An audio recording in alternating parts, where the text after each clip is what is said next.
This is Cheryl Hazard speaking. So on my feed today on YouTube came up the fact that there's some brands of cosmetics and perfumes that are evil. Like demonic. And there was one that I had worn once. Well, maybe more than once, I forget. It's been a while. I was younger then. But it was called the Queen of the Night. And I liked the scent at the time, and I didn't think too much of it.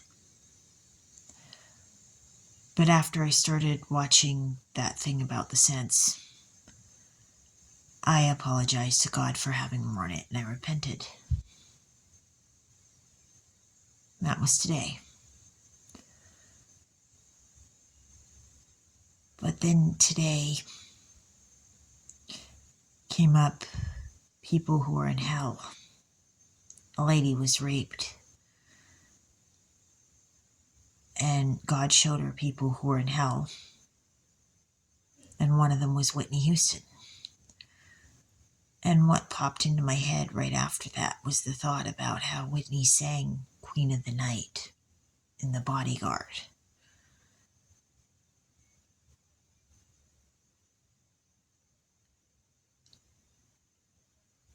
And I used to have her CD, and I would listen to it. And I didn't think too much of it, and I was young yet. I didn't think a lot about it. This song was interesting because she had an attitude, and she just sang with such attitude, I guess, and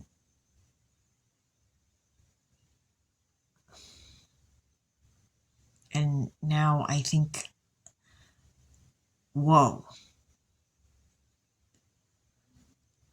And they were saying God gave her chances to turn her life around, and she had a drug problem. And I think what's so sad about if a person has a drug problem is that they're in pain. A lot of the time, if a person has an addiction, they're usually in pain about something.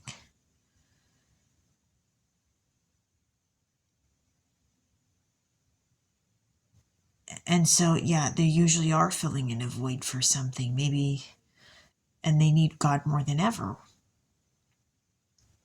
They need God to kick the addiction. They need God to help them to develop better habits and ways of thinking to help them cope with having an addiction.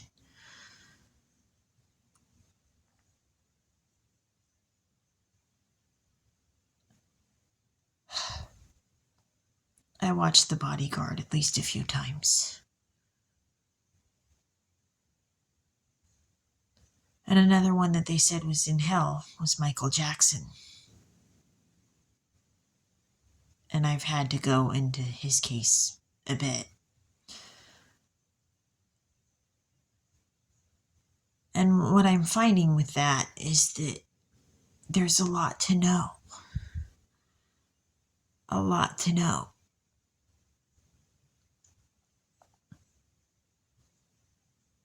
And some things are things where people are going to explain them. And it's like, whoa. You listen to them and it's like going for a ride. Things you wouldn't expect or things that are harder to explain. And that's the thing. God guides you on a journey. It's kind of one of those, how do you explain it? You could tell your story and some people are just going to be like, you're crazy, man. You're crazy, lady.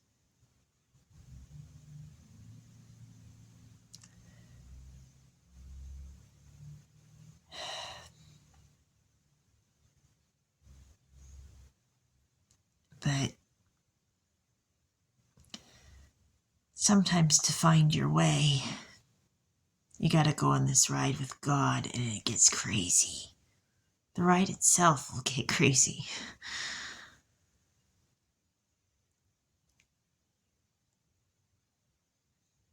And then you gotta trust God to pull you through this crazy ride.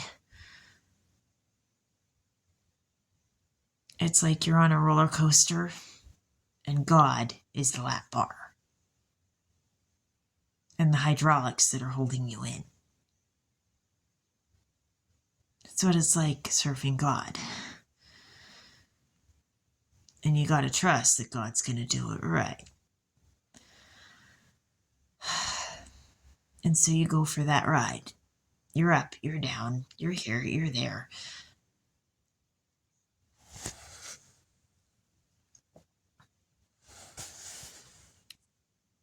And, you end up talking about things that most people wouldn't expect to hear from you.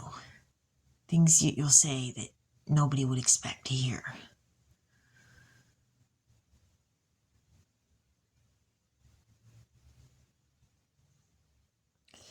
And in my life, there's what I see in the world and about what's going on in the world. Some of what I get to talk about is what shows up on my feed. But interestingly, what I have in my feed pertains to who I knew.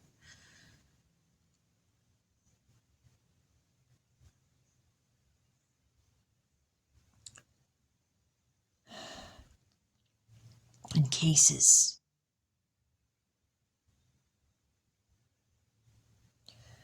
But in addiction, it's usually a broken person who's been broken by something. Maybe it's been a breakup, maybe it's been abuse. Maybe it's the loss of a dream. Or maybe it's the loss of a person. Addictions can be caused by a bunch of things. And that's usually the person who may need God's mercy the most. This is Cheryl Hazard reporting.